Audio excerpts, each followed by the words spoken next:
Merci beaucoup, chers téléspectateurs de Amani TV. Bonjour et bienvenue dans cet entretien. Aujourd'hui, nous avons l'honneur et le plaisir de recevoir Ababakar Sadiq Camara. Ababakar Sadiq Camara vient de publier son ouvrage « Cœur à cœur ouvert » et il s'agit d'un recueil de poèmes.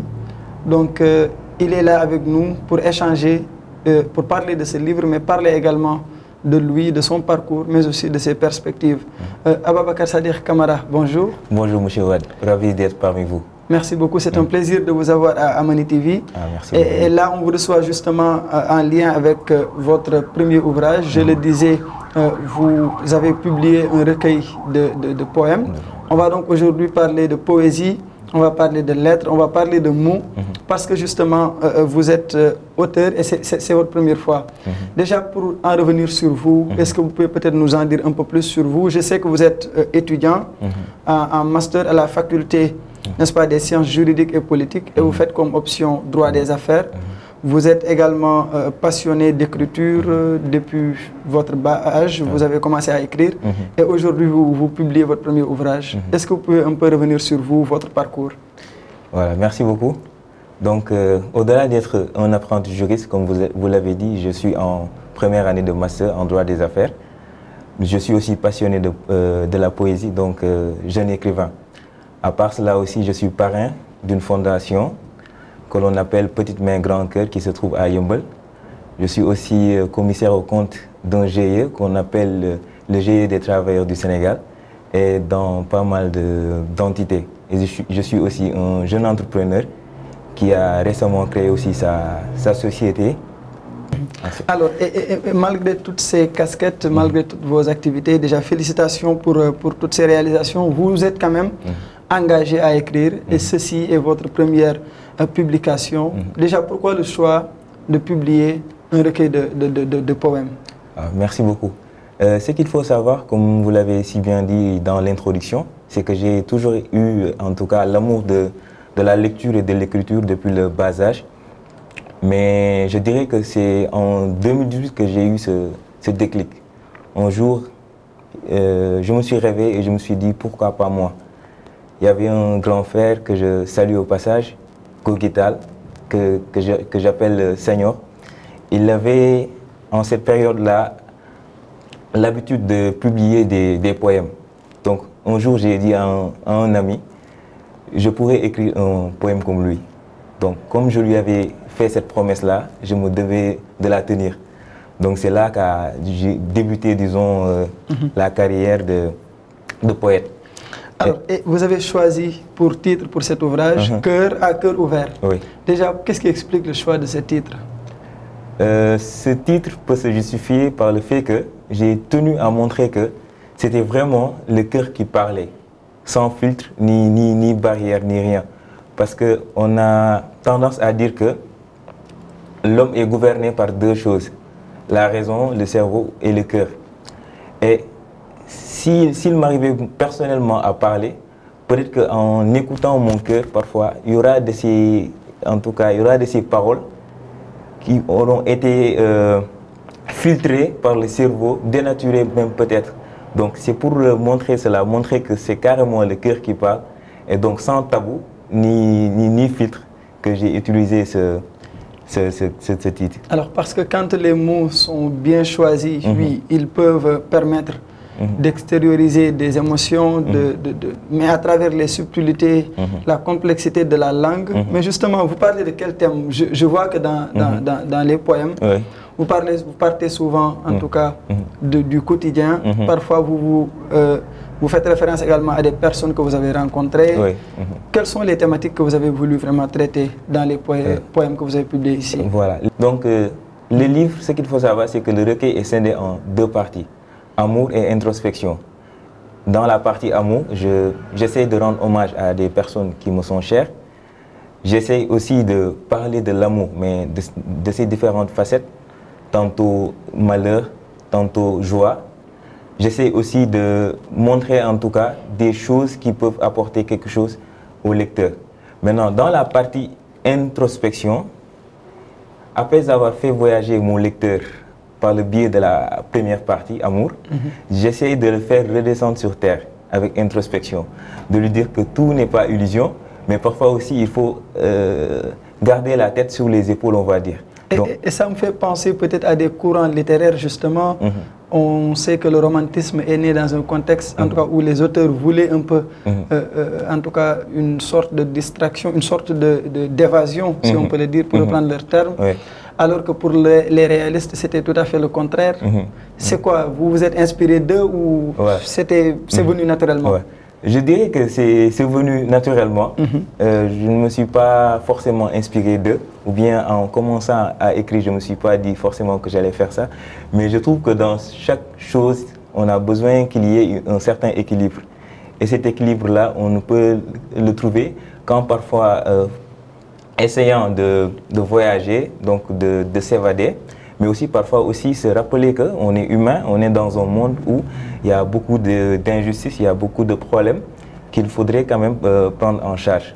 Donc, alors, et pour en revenir à l'acte même d'écrire, est-ce que selon vous c'est juste pour, disons, une sorte d'exécutoire, en tout cas émotionnel, ou vous avez quand même un message à faire passer? Oui, moi je dirais qu'il y a ces deux aspects. Parce que Mariam Abba disait que la confidence noie la douleur. J'étais quelqu'un de, je peux dire, introverti.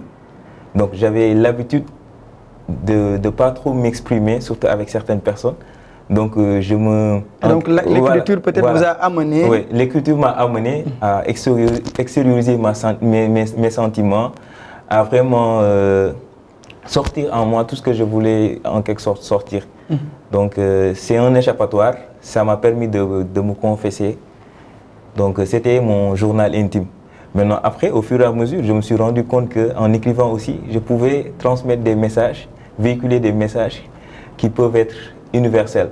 C'est pour cela tantôt, il y a ces poèmes, quand on les lit, on a l'impression que c'est notre vie en quelque sorte que l'on nous raconte. Et donc, selon vous, peut-être l'écriture est à la fois une forme, en tout cas, d'exutoire émotionnel, mais aussi, vous êtes porteur d'un message, comme vous l'avez dit, mais par rapport à votre style poétique, est-ce qu'on peut dire que votre style est influencé par d'autres auteurs, d'autres poètes que vous appréciez ou, en tout cas, que pouvez-vous nous dire sur votre style d'écriture poétique? Voilà, moi je suis plutôt de ceux qui pensent que, voilà, il faut être libre quand on écrit. Donc j'ai été influencé par pas mal d'auteurs, mais surtout par Musset, on va dire. Donc moi j'ai remarqué que dernièrement, on s'intéressait beaucoup plus sur l'esthétique que sur en tout cas le fond. Donc ça faisait que parfois, il y a de ces poèmes, tu les lis, mais avant même de les comprendre ou bien de saisir en tout cas le message véhiculé, tu es d'abord attiré par la beauté des rimes, les mesures, etc. etc. Donc moi je suis de ceux qui pensent que la poésie est un moyen d'échappatoire, donc il faut vraiment laisser cours à son imagination. Alors quand vous évoquez justement Alfred de Musset, moi j'ai envie de vous poser des questions pour en revenir aux thématiques développées. Vous avez parlé de l'amour en première partie. Est-ce que c'était une nécessité pour vous? Est-ce que vous avez vécu des expériences amoureuses qui vous ont conduit en tout cas à parler de ce thème? Pour un jeune en tout cas, puisqu'on sait que très souvent les auteurs, quand ils parlent d'amour ou de choses un peu sentimentales, c'est plus quand ils sont âgés. C'est quoi? Qu'est-ce qui a justifié cela justement? Oui, c'est vrai. C'est vrai que beaucoup d'auteurs, comme vous l'avez si bien dit, lorsqu'ils sortaient en tout cas leur recueil, ou bien lorsqu'ils parlaient par exemple de leurs amours, comme les amours de Marie et de Cassandre, peut-être qu'ils avaient la quarantaine. Donc maintenant, ce que je peux dire par rapport à ça, c'est que forcément, j'ai été influencé peut-être par mon environnement, parce que ce qui est sûr de nos jours, c'est que maintenant, à des âges très, disons, on va dire, pas avancés, parfois on est appelé à vraiment vivre des relations, parfois qui sont des relations amoureuses, sérieuses ou non, mais aussi on s'inspire surtout des discussions, des réalités. Parfois, on entre dans le bus, on entend par exemple des filles qui se lamentent parce qu'il y a un garçon qui les a trompées. Dans l'autre côté, il y a des garçons, il y a des hommes qui regrettent peut-être d'avoir fait tel choix, etc. Donc c'est ça et l'imagination qui a fait peut-être que j'ai... Mais Ababakar, on sait que quand on parle de cœur à cœur ouvert, bon, l'ouverture en tout cas du cœur expose certainement à une certaine vulnérabilité. C'est ça. Est-ce que vous aviez rencontré peut-être des difficultés à mettre à nu certaines de vos émotions, notamment qui touchent peut-être des personnes que vous pourriez, en tout cas qui pourriez se lire dans votre ouvrage? Est-ce que vous avez rencontré des difficultés à mettre à nu certaines de vos émotions avec cet ouvrage? Donc en ce moment-là, je pensais qu'à moi, donc j'écrivais et je gardais. Donc je ne pensais pas à cela. Mais une fois que j'ai envoyé le manuscrit à la maison d'édition Yehouna, et je les salue de passage, M. Amadou Diassissé et M. Abdoulaye Sen. Quand j'ai su qu'on devrait en tout cas publier le livre, c'est là que j'ai commencé peut-être à avoir un peu de poser des questions, ok. Parce que je me suis dit, mais attends, et si jamais, comme tu l'as si bien dit, un tonton lisait ça, ou bien même ma maman, j'ai pensé, comment je vais lui répondre si elle me posait par exemple la question à savoir qui est Sokhna Diarra, qui est... Et justement, qui est Sokhna Diarra? Même moi, j'avais envie à un moment de poser cette question. Donc... Alors, il y a Sokhna Diarra, il y a Aminatou, il y a pas mal de personnes que vous avez citées nommément dans l'ouvrage. Voilà. Donc, Sokhna Diarra, c'est une amie que j'ai connue à la fac. On partage le même amphi. Donc, on s'est connus pas très longtemps, mais c'est une personne que j'estime. Et avec l'imagination, j'ai pu en tout cas lui rendre hommage à travers ce... Parce qu'elle vous a donné des médicaments, elle vous a donné aussi des gâteaux. Alors, mais justement, pour en revenir à l'ouvrage, Ababakar, vous avez quand même des perspectives peut-être. Est-ce que vous comptez vous limiter seulement au genre poétique ou est-ce que vous avez également l'ambition peut-être d'étendre votre plume vers d'autres courants, vers d'autres genres littéraires, j'allais dire? Moi, je me considère comme artiste, écrivain. Donc, comme vous l'avez si bien dit, et dans le livre, Inch'Allah, pour ceux qui auront à le commander ou bien à le lire, ils verront. Déjà, on se projette, en tout cas, on doit bientôt, Inch'Allah, sortir un roman intitulé Les sombres tunnels de la vie. Donc, c'est l'histoire de 3 amis qui se sont fait le pacte de la classe de première, de vraiment réussir ensemble, de se serrer les coudes malgré les difficultés qui existent, malgré les tentations, malgré l'importance de l'argent maintenant dans certaines relations, de garder ces liens intacts-là jusqu'à arriver au sommet. Donc, c'est donc vos perspectives, en tout cas majeures peut-être, c'est de verser vers le roman. Oui, le roman. Et pourquoi pas aussi d'autres genres. D'autres genres littéraires. Nouvelles, essais. En tout cas, on vous souhaite beaucoup de courage. Merci vivement que ces projets, en tout cas, aboutissent. Merci Mais pour en revenir justement au processus créatif qui a conduit peut-être à ce qu'on ait ce livre, vous êtes en master. Comment vous avez fait pour cumuler vos activités associatives, vos activités pédagogiques à l'université, en plus de votre envie en tout cas de publier? Comment vous avez fait?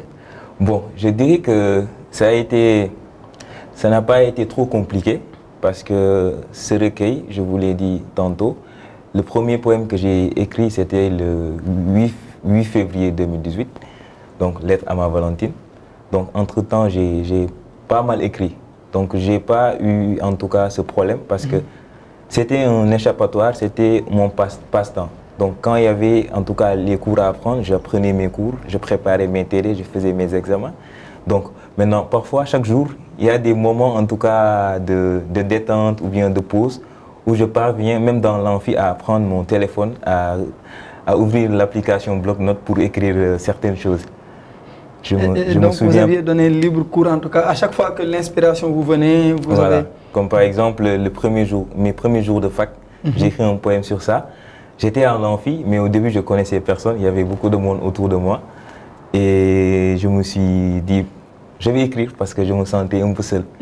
Donc j'ai écrit ça. J'ai aussi parlé un peu des difficultés que rencontraient en tout cas beaucoup d'étudiants, surtout en première année de droit, par rapport au nombre, par rapport à l'adaptation et tout. Donc voilà. Alors, et pour en revenir à certains de vos poèmes, déjà, moi j'ai envie de vous poser cette question. Oui. Quel est peut-être le poème qui vous a le plus, en tout cas qui vous marque le plus dans cet ouvrage? Le poème qui m'a le plus marqué dans cet ouvrage, je dirais forcément Cheikh Ahmadou Bamba. Cheikh Ahmadou Bamba, c'est un poème que... Parce que normalement, je peux dire que ce poème même pouvait ne pas figurer dans le recueil, mais c'est le dernier des poèmes qui constitue ce recueil. Donc, qui a été en tout cas ajouté à ce livre. Oui. Et là, vous dites ô maître de l'univers, pour en citer quelques extraits. Oui. Ô maître de l'univers, en ces mots, apaise et volatilise les mots de celui qui a écrit ou aura lu ces vers, accorde-lui le plus haut degré du paradis, par la grâce de l'homme au manteau vert, à qui vous n'avez jamais refusé et ne refuserez jamais d'exaucer ses prières. Okay.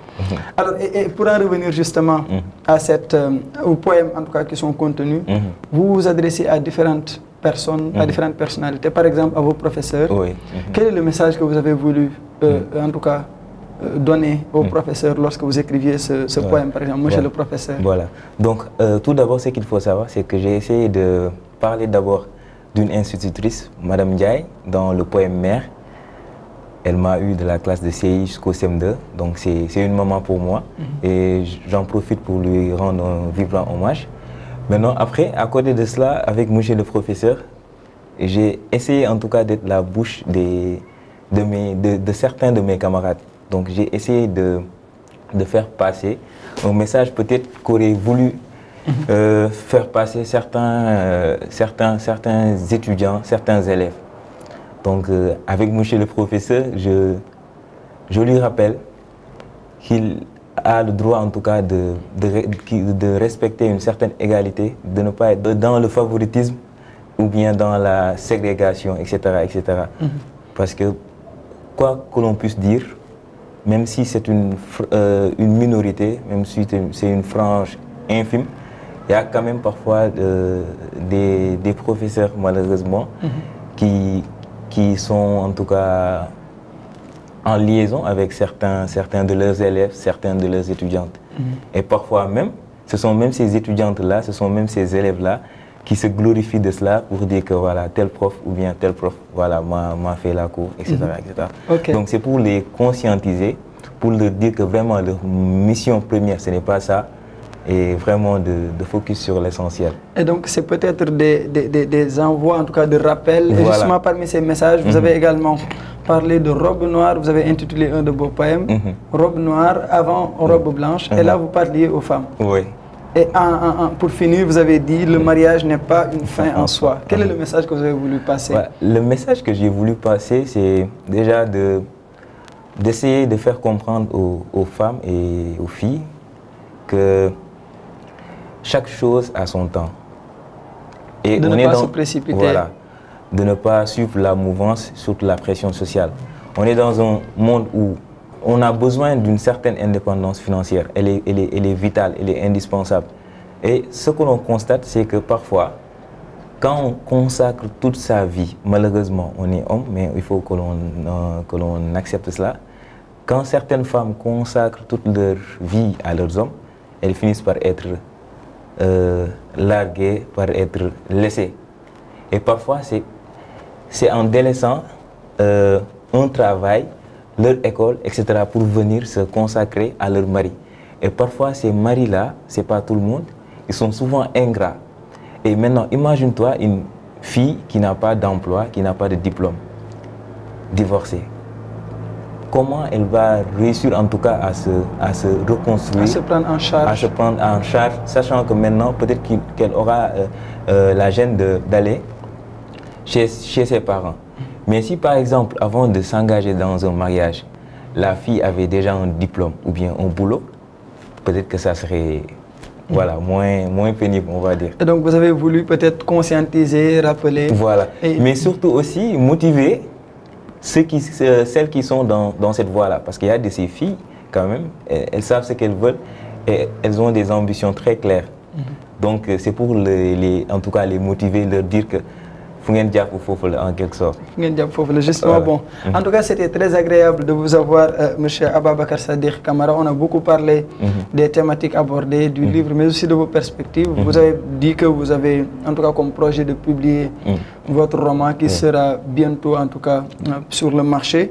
On vous en félicite et on vous souhaite vraiment beaucoup de courage par rapport à ces projets. Merci beaucoup. Et on est peut-être au terme. C'est très malheureux, j'ai beaucoup aimé l'échange. Mais quel est peut-être votre dernier mot avant que l'on ne se quitte pour ce plateau? Vous remercier encore une fois et vous féliciter tout d'abord. Donc j'en profite aussi vraiment pour remercier les parents, pour remercier les amis, la famille, les promotionnaires de classe, comme je l'ai dit, et les promotionnaires d'amphi qui ont vraiment, surtout la promo 2019, qui ont vraiment, en tout cas, qui m'ont aidé à promouvoir ce livre et qui m'aident à promouvoir ce livre. Je salue aussi les membres, le personnel de la maison d'édition Yeouna, comme je l'avais dit tantôt. C'est une jeune maison d'édition, mais qui sont quand même très professionnels et qui visent en tout cas à aider les écrivains, mais surtout les jeunes écrivains, à pouvoir accéder facilement à l'édition. Donc merci à tout le monde et j'espère que voilà, l'émission plaira en tout cas aux téléspectateurs. Allez, merci beaucoup. Merci également, merci beaucoup, je l'espère également, j'espère que cette émission vous plaira, amis téléspectateurs de Amani TV. C'était en tout cas un grand plaisir de vous l'avoir présenté, de parler avec Ababakar Sadikh de son ouvrage Cœur à cœur ouvert, publié aux éditions Yeouna. On espère également que le livre vous plaira. On vous donne rendez-vous très bientôt sur Amani TV, la chaîne de l'Afrique. Merci.